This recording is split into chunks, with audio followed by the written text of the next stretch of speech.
Indaba ze1KZNTV nifundele uphilano kaCebekhulu kamzimba umntwana uyakhuleka kunina beSilo. Sanibonani. Nazo ke izona ndaba esithi ngezihamba phambili namuhla.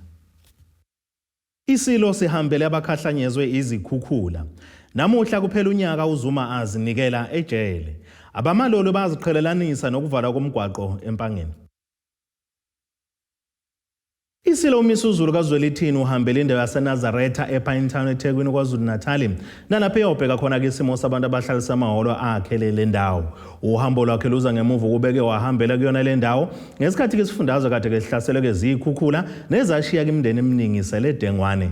Kulolu hambo kwisilo siluhamba ngaphansi kwesikhwama iKing Misuzulu Foundation sibambisane nenkampani iDieco South Africa. Ngenhloso kuyohlola ukuthi ngakubekela umphakathi uhambe ibanga elingakanani ukuzama ukwakha kabusha. Kwethule ngokusemthethweni isikhwama seSilo ehlele ehlaleni uMisuzulu kaZwelithini endaweni yaseNazaretha ngaphansi kwaWard 16 ePinetown.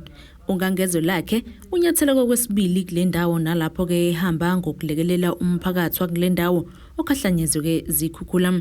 Ethule inkulumo ungangezo lakhe uveze ukuthi ke nakuba umkhulu umsebenzi obahlalele kepha ke bazokwenza isiqiniseko sokuthi ke usizo ulufinyelela kuwo wonke umuntu olidingayo. Kuzokhumbuleka ukuthi ngemuva kokuhlasela kwezikhukhula Isilo ke sasukuma sahambela khona lapha nalapho ke sazizohlola umonakalo obodalwe ke izikhukhula ezigadle ziphindelela ezikhawe ezimbili esifundazweni. Babalelwa ke emashumini amathathu nesithupha abantu ke abalahlekelwa impilo yabo kule ndawo kanti kuzokhumbuleka ukuthi kukhona ke imizimba yabantu engakatholakali namanje.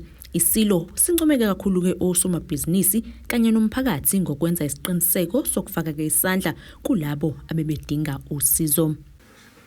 Kube imzukuzuku ukuthi sizoyibiza ngokuthi yini sizoyibiza ngokuthi iking kanjani bengavumi ukuthi nguking wabo labana. Ninabendlovu kodwa sifuna ukuthi sikwazi ukuthi ngalokho noma ngalokho sifinyelele kuwo wonke umuntu ngendlela ekudinga ukuthi sifinyelele ngakhona ngokusiza uhulumeni. Ngihlezi ngikusho einkulumeni zami lokhu ukuthi uma ugxeka uhulumeni uyigxeka wena. Wamhleka nje uhulumeni ukuthi uhlulwa ukuthi uyihleka wena. Asikuthole inhlizweni zethu ukuthi sibambisana kanjani nokuthi simsiza kanjani uhulumeni ukuthi akwazi ukwenza impilo zethu zibe lula. Abalela ke kwamathathu amahholo okusahlezi kwabantu kule ndawo kuzokhumbuleka ke ukuthi ke ngoLwesibili undonankulu wesifundazwe kanye nongqongqoshe ezokuhlaliswa kwabantu bamemezele ukuthi ke sezikhona izindawo abayihlonzele ukwakhela labo abagcinwe emahholo. Inkampani ebambisene nesikhwama sikangangezwe lakhe iDieco South Africa ithi ke kuningi umphakathi ozohlomula kwakho. Khukhula zasikhubaza kakhulu nathi emsebenzini wethu. Emva kokulungisa isimo sethu sabuyela ekukhiqizeni after 2 weeks sibe sesinquma ukuthi ke sisize nomphakathi esisebenza kuwo. Siyathanda ukuthi sithuthukise umphakathi ikakhulu intsha into esiyenzayo enye esisobambisana nayo ne foundation kaBayede ukuthola intsha ekumatric esoyithatha ukuthi yenze ama learnerships nenkampani yethu okwenza ukuthi bathole babe namathuba okuthola umsebenzi. Okunye ke sikwenzayo njengenkampani yotshwala futhi sigcizelela kakhulu ukusetshenziswa kahle kotshwala. Umkhankaso esomemezela namhlanje ukuzama ukuvimba izingane ukuthi zingaphuzi utshwala kusho ukuthi abantu abangaphansi ka18 sizobe sisebenzisa ke iprogram eyenziwa ezikoleni esoyifaka ku6 million rand ukuzama ukufikelela at least izikole eziningi KwaZulu-Natal, Eastern Cape nase-Gauteng. Udaba ke hlanganiswe intatheli 1KZNTV eseThekwini uNtomkhona Mvubu lethulwa emoyeni usamkelisiwe Ngqulunga eRichards Bay. Namuhla kuphela unyaka lo wabekade kumengameli wakuleli uJacob Zuma azinikele ejele eliseKokstad KwaZulu-Natal nalapha eboshelwe khona icala lokwedelela umyalelo wenkantolo yomthetho sisekelo. Iqeqebana labanalindi bakamsholozi babe nombhikisho ngaphandle kwenkantolo eMantshi eThekwini ngenhloso yokukhumbula lolu suku namuhla. uNkosentsha Shezo behola leli qeqebana uthi lolu suku luvusa kimjunju engasonze yaphela kanti ke okuhlikihla kakhulu South esilondeni ukubona ke izenzo zokungabi nobulungiswa zilokhu ke iqhubeke njalo kuhlanganisa ke ukudembesela kwengalo yomthetho ukubopha labo abahambisana nomengameli wakuleli uCyril Ramaphosa ekwaphuleni kwabo umthetho. Kwakuyilo lolu suku umbukeli lapho loyo owabe ngumengameli wakuleli uJacob Zuma eyinikela emaphoyiseni ngenxa ke kokunqaba ke noma ke ukuhluleka ukulandela umyalelo wenkantolo konqaba ke ukuvela phambi kwaloyo owabe ephenya ngamandla ke okugwamanda kwamandla ombuso. Namhlanje ke umbukeli iqeqebana lalabo ke abangabalandeli bakhe uJacob Zuma banikeleke khona ke lapha enkantolo eMantshi eThekwini nalapho ke ukubungaza lona ke lolu suku sikhuluma naye ke uNkosentsha Shezi ukuza kabanzi ngosuku lwanamhlanje. Mr Shezi mhlawumbe sicela usibeke isithombeni ukuthi njengoba nikhona la namhlanje inhloso yenu yini? Nkosazana singathi inhloso yethu ihlukene kathathu. Okokuqala ukuthi sizokhala silila lapho sikhumbula khona ukuthi umhla ka7 kuJulayi ngo2021 kwaba yilanga elibhlungu kakhulu lapho khona inkantolo yomthetho sisekelo yahlukumeza amalungelo kaPresident uZuma yamvalela ejele. Asikho kuntando yeningi isigebengu esike saboshwa singazange savulelwa icala. uPresident uJacob Zuma ufakwe ejele kungekho case number. uPresident uJacob Zuma efakwa inkantolo yomthetho sisekelo okuyinkantolo last and final arbiter kuma matters of dispute ku society. Ithimba likhulumisane naloyo oyindodana yakhe uEdward nokuvezile ukuthi nakuba bengeyona ingxenye yezikhumbuzo ezikhona zalolu suku kepha bayakweseka konke okwenziwayo. Namanje ngisawaphinda lawo mazwi ngisasho ukuthi mawukuthi bafuna ukumbopha abamane bebophe mina ngiuEdward indodana wakhe. Bangamane bebophe mina kodwa ayiyena. Mina ngiyimisela ukuthi ngiyomhlalela ejele ngisho ukuthi iminyaka eyishumi. Ngiyimisela ukuyomhlalela ejele mina ngoba ngibona ukuthi bahlukumeza umuntu omdala uyivela impesheni akaze enjoy impesheni yakhe lokho ayithatha babhizi bayamhlukumeza. Mina ke njengengane yakhe ngiyimisela ukuthi cha mawukuthi ngifuna ukuhlukumeza umuntu omdala ngicela nibophe mina ngisemusha mina noma ngiqhuma iminyaka eyi12 anginankinga kodwa ngizomfela uZuma. Omunye weyishoshovu ezeseka uZuma uVusdube uthi ke bazoqhubeka nokumeseka futhi kabeneme ngemvunge ekhona evela kwekuyinhlangano ezithize ezifuna ke abuyele ejele okamsholozi. Olwele nsuku lolu olwake langihlukumeza kakhulu mina njengomakhi wase South Africa njengomuntu osekhaleni lokusupporta imikhankaso kababa umsholozi uma ngabe yenziwa. Yebo impela ngiyezwa imsinjwana ekhona njengamanje yokuthi ubaba uZuma njengoba anikezwe parole kunalento ethi inhlangano ezithize ziphinde zayokhala noma zalethe isikhondondo sazo ukuthi iparole yenzeka ngokungekho emthethweni ngakho banquma ukuthi abuyisele ejele. Sisekuwo njalo umkhankaso ukuthi kwaseqaleni ubaba umsholozi kwakungafanele aze angene khona ejele nje kwaseqaleni ngoba alikho icala ayenalo elamise enkantolo ngaphandle kokuthi akavumanga ukuyovela kwiCommission eyayihedwa noma ehedwa uZondo. Zintathu izinyanga ayihlala ejele ngaphambi kokuba adedelwe ngoshwele. Kanti loyo ke oyisazi sezomthetho umpumelelo zikalala uhlaziya ke lona lolu daba. Kwicase yeparole isuke ithi ngiyakudedela for lesi sikhashana ngoba ngokubona ukuthi ngathi usuyiphethe kahle futhi ne-good behavior nendlela oyiphethe ngayo la ngaphakathi khamba ngohlelo ama-program afanele ngabe uyawa-attenda konkinga and siyabona ukuthi isimulo sakho sesithesi ukuthi ukushintsha kancane but achazi lokho sekutheni isigqubo sakho sesiphelile. Isigqubo sakho siyophela mhla into oyinikezwe enkantolo ukuthi siyiqedile. Now sibuye sikhumbule ukuthi kunanecala lapha elapha enkantolo between Arthur Fraser ne-Democratic Alliance bangaphazama some other rights group naye former president as umuntu osaka respondent. Former president uzobe sethi ke kulelo cala mina angingene sekuthini decision yathathwa right noma wrong yini. Umuntu efanele ngabe niyamlisa noma niyambuza ngaleyo process le. Umnumzana uArthur Fraser wayinikezwe igunya nelungelo lokuthi akwazi ukuthatha isinqumo. Ukuthi yena azange azayilandele imigudu kuyona angikwazi ukuthatha lokho kwenza inkinga yami ngoba ngizobe senifaka mina enkingeni noma ningithwalisa icala engalone lami noma benza into ekuthiwa uzoba prejudiced ngenxa yama-actions noma ama-results omunye umuntu. So uma ngabe kuwukuthi khona umuntu efanele nimpanishe hambani yopanisha yena. Indaba.1KZNTV uBekuntomkhona Mvubu eThekwini.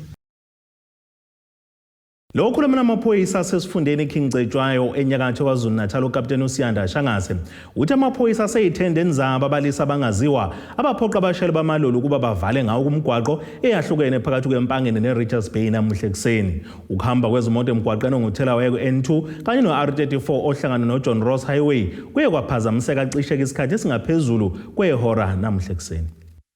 Imgwaqo uR34 ohlangana noJohn Ross Highway kanye no-N2 phakathi kwempangeni neRichards Bay enyakatho KwaZulu-Natal kuye kwaphazamiseka ukuhamba kwezimoto kuyona kusukela ngentathakusa namuhla ekseni. Lokhu ngokusho kwamaphoyisa kwenziwe ngabalisa abangaziwa abavimba amaloli qede bawanqumisa kabili emgwaqeni ongazeki noma lokhu kuhlangene yini nemibhikisho eyabonakala ezweni lonke yabashayeli bamaloli abebekhala ngeenkampani zamaloli zakuleli eyiqasha abangaphandle zishiya bakuleli. Sifica ama-truck ablokhe umgwaqo nezinye imoto ezincane and then ngaphezulu kwawo u-R34 ebridgini u-N2 la ngasemelome nakhona futhi ama-truck ebeblokhe umgwaqo on both directions ka-N2 nasesikhawini 10 off nasebridgini lasesikhawini. Kutholakala ukuthi khona igroup eyibiza nge-ATDF. It's an association angazi in connection kanjani to ama-trucks. Abafike bablokha lama-truck lawa kulama-routes lawa esengiwabalile. So uma bewablokha lama-truck lawa amanye ama-truck bawaphuce iy'khiye. So hence ke ama-routes ke ablockeka and traffic was not moving ngalezo khathi lezo. So and then amaphoyisa responded ngobuningi bawo bawadispersa ke lama-truck lawa and avuleka ama-routes. So njengamanje nje traffic is flowing as per normal. Our second routes are blocked at this stage. Kanti inhlangano yabamaloli i-All Truck Drivers Forum and Allied South Africa isiyiqhelelanisile nalesi senzo. Cha akukho mfethu ukuhlanganisa lokho kwenzeka namhlanje lokho kwenzeka izolo ngapha kwe-spread nokwenzeka namhlanje ngapha e-Richards Bay akukho ukuhlanganisa thina. Cabanga nje abanye abantu nje engazi ukuthi ubani umphakathi mhlawumbe singawazi ukuthi ungubani cha akusithina mfana kithi kuphakisela abantu bakhona efana nalezi kuthiwa i-ATDF. So thina owethu umbhidlango siwenzile before sakwazi ukuthi sizwakale isilaka lethu njengamanje sine-document esiyisayinile nabo-minister sibheke khona ukuthi implementeke leyo document cha obekwenzeka bhuti wami akuhlakene nathi futhi-ke sizobona ukuya phambili kule document besiyisayinile bhuti wami. Ukuphazamiseka komgwaqo cishe-ke kuthathe isikhathi esingangehora lonke kwasiza kungenelela kwabasidlodlo babaleka-ke abasolwa ngalokhu qede-ke isimo sabuyela kwesejwayelekile. Ledlulisele enkantolo ephakeme eMgungundlovu icala lomsolo uNjabulo Ndlovu obhekene noxhaxho lamacala okubala ukudlongula ukubulala kanjalo ke nokukhinya amalunga amathathu omndeni wakandlela esobantu khona eMgungundlovu. uNdlovu bevele kafushane enkantolo kaMantshi ke eMgungundlovu namhlanje lapho bekulindele uba kafake khona isicelo sakhe sebhayili. Ungqongqoshe umnyango wezenhlalakahle nokuthuthukiswa komphakathi KwaZulu-Natal uNonhlanhla Khoza ubehambele leli cala kanti kuncome kakhulu indlela umphakathi wasesobantu obumbene ngayo njengoba wakwazi ukuthi usheshe ukhombe lapho kwakuhlala khona uNdlovu. Selidlulisele enkantolo ephakeme icala lowesilisa osola ke ngokudlwengula amalungu omndeni amathathu akwandlela esobantu. Lona ke wesilisa ubevele khona la enkantolo yeMantshi eMgungundlovu namhlanje lapho ke afike ke icala lakhe ladlulisela khona enkantolo ephakeme. Ubhekene ke namacala ke amaningi wona akubala kuwo awukudlwengula kanye nawukhinya kanye ke nalo ke elokubulala. Ungqongqoshe ke wezenhlalakahle KwaZulu-Natal umama ke uNonhlanhla Khoza ube ingxenye ke yalo ke icala kanti ke uzwakalise ukungathokozi kwakhe ngendlela ke yokubulawa kwabantu besifazane wabe ke esenxusa ke amalungu ke emphakathi yahlukene ukuthi ke ibumbane ukuze ke izokwazi ukuthi isheshe ibone uma kukhona inkinga komunye oseduze kwawo emphakathini. Siyafisa siyanxenxa ukuthi imphakathi isukume ayiphume imphakathi ivuse ama street committees yazane imphakathi ukuthi kwabani kwavalwa nje kwabani kwanomuntu ongajwayelekile kulomphakathi kwanomuntu ongajwayelekanga uma sinama street committees ngizosheshe nimbone umuntu engamazi oza nezinto ezingajwayelekanga kulomphakathi ukuthi wajwayela ukuthengela abantwana utshwala wajwayela ukuzimixa nabantwana ufuna ukwenzani ngabantwana.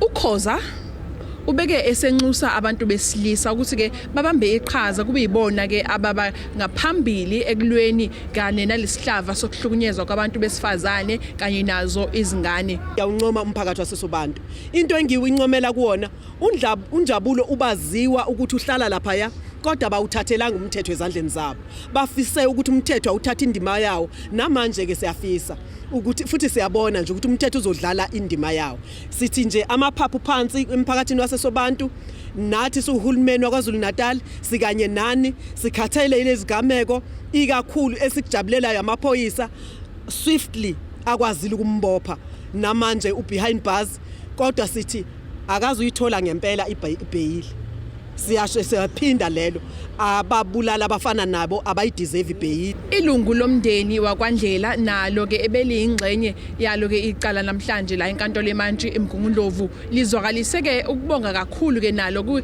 ngokwesekwa ke umphakathi okhona isobantu la kuveza ukuthi ke lona ke lento eyenzakelile kade ke yagcina ukwenzeke sobantu ukuthi bafihla amalunga omndeni owodwa amathathu. Silimele siwomndeni besiqala ukungcwaba amabhokisi amathathu.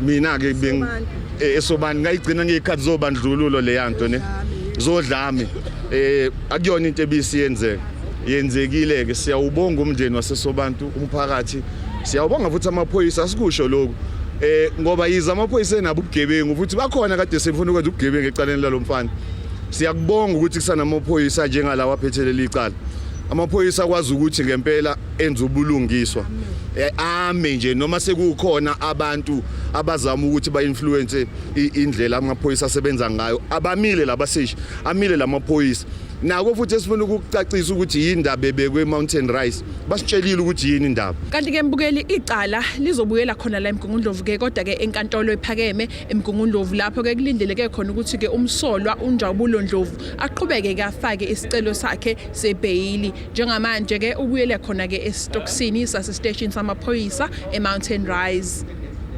Ezindabeni ze1KZNTV nguAyanda Dube ngibika ngisemgungundlovu. Ake sithi ishelele ezitolo siyabuya mbukeli.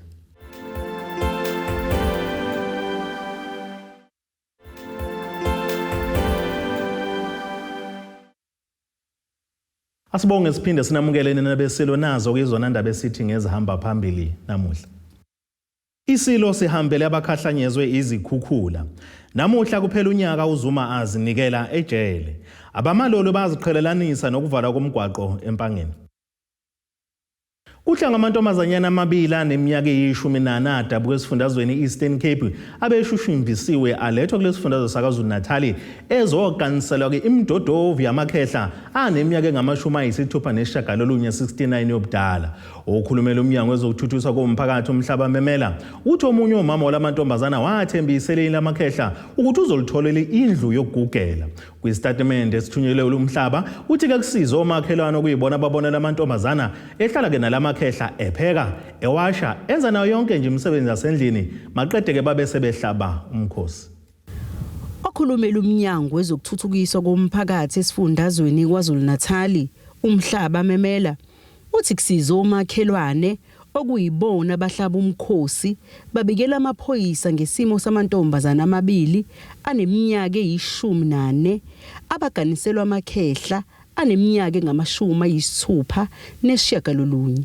Labantwana bangobokudabuka eEastern Cape kanti bafike kulesi sifundazwe belethwa abazali babo bezogana amakhehla amadala. Athathwa lapha ekhaya lawo esifundazweni Eastern Cape alethwa la KwaZulu Natal ukuthi azoganiswa kwabesilisa abakhulile abadala ababili. Omunye womama walabantwana wathembisa ukuthi lama xhegu lawa azotholelwa amakhosikazi ukuze agane. So labantwana ababefika ke baqale bahlala nabo labo omkhulu laba bebenzela yonke into.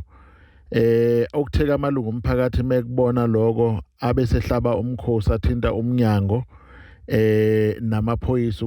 Umhlaba uqhube wathi ungqongqoshe wezokuthuthukiswa komphakathi uNonhlanhla Khoza usenxusa abazali ukuthi bavikele abantwana babo.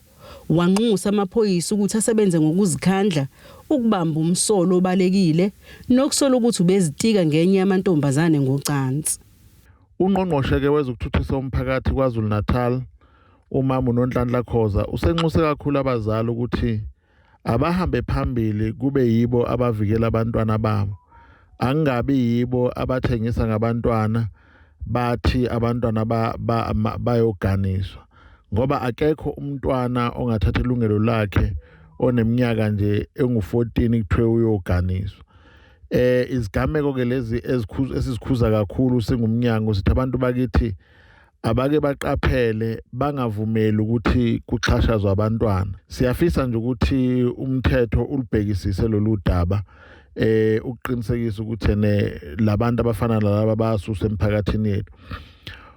Ungqongqoshe ke usephinde wanxusa namaphoyisa ukuthi awasebenze kanzima ukuthungatha lo omunye wamaxhego yewabaleka. Okhulumela amaphoyisa esifundazweni KwaZulu Natal uConstable Nqobile Gwala uthi kuvulwa icala lokuthumba kanye nokudlwengulwa emaphoyiseni asemkhomazi.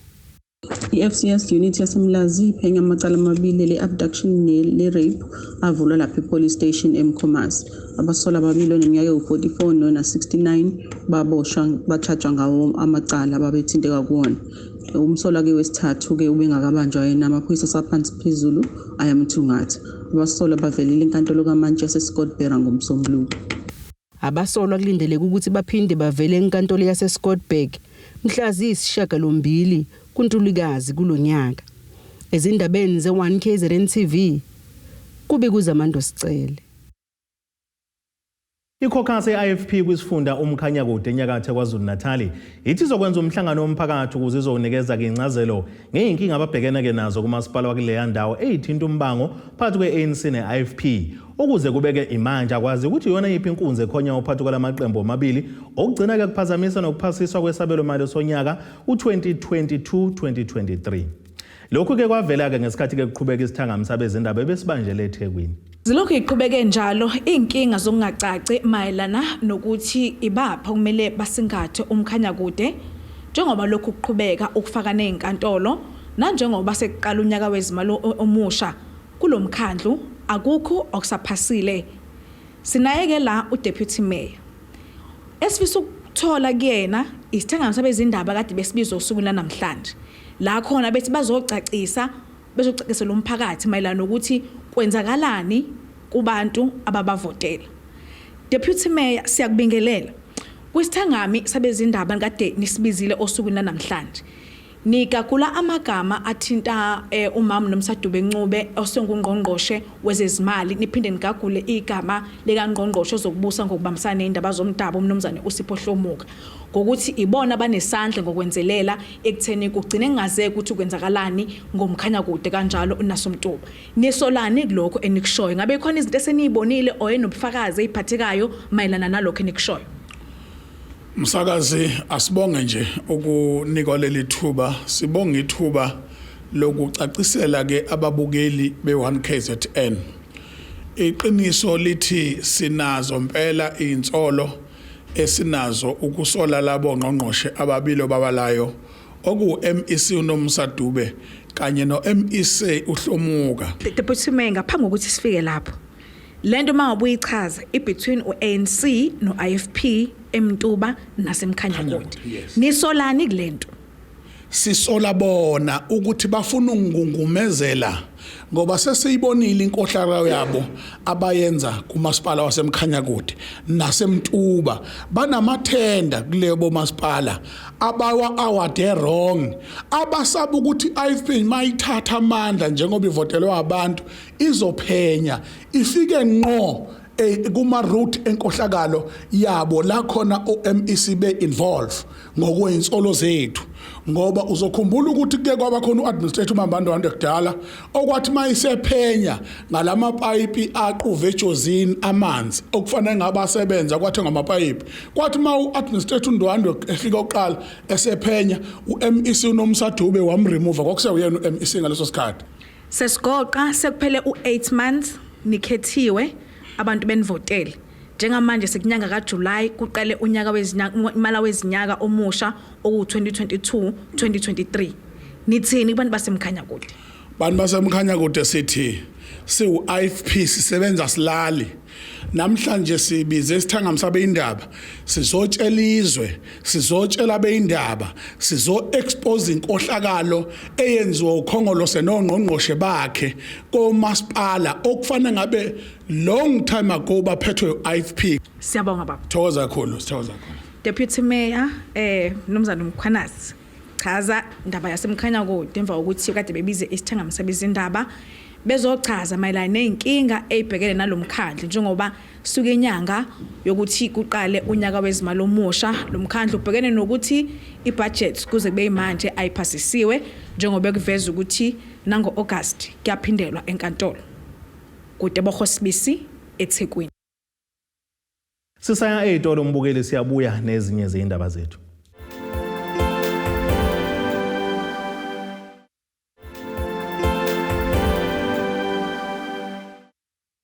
Asiphinde sinamukele nina besilo nazo kuyizona ndaba esithi ngezihamba phambili namuhla. Isilo sihambele abakhahlanyezwe Izikhukhula. Namuhla kuphela unyaka uZuma azinikela ejele. Abamalolo baziqhelelanisa nokuvala komgwaqo empangeni. Ake sibheke engosini yezimakethe.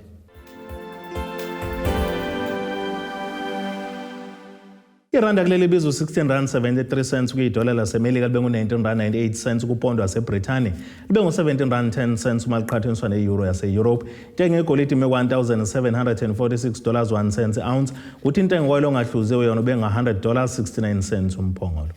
Ake sibheke engosini yezemidlalo.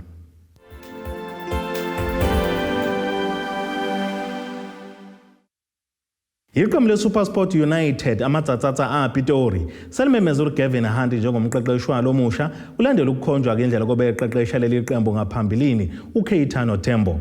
uHunt kubika ukuthi usayinde inkontileka yeminyaka emibili naleli qembu kanti uAndre Arendse obekade ngumqeqeshi obambile ulandela ukukhonjwa ngendlela kukaKeitano Tembo kulindele ukuthi ke kube nguyena isekela lomqeqeshi. uHunt kufanisa ukubuya kwakhe kuleli qembu njengendodana yoyahleko yaseBhayibhelini eyabuyela ekhaya njengoba ke anqoba inqwabe icoco naleli qembu ngesikhathi eliqeqesha kusukela ngo2007 kuya ku2013. Ake sibheke nasi isimo sezulu esingalindelele.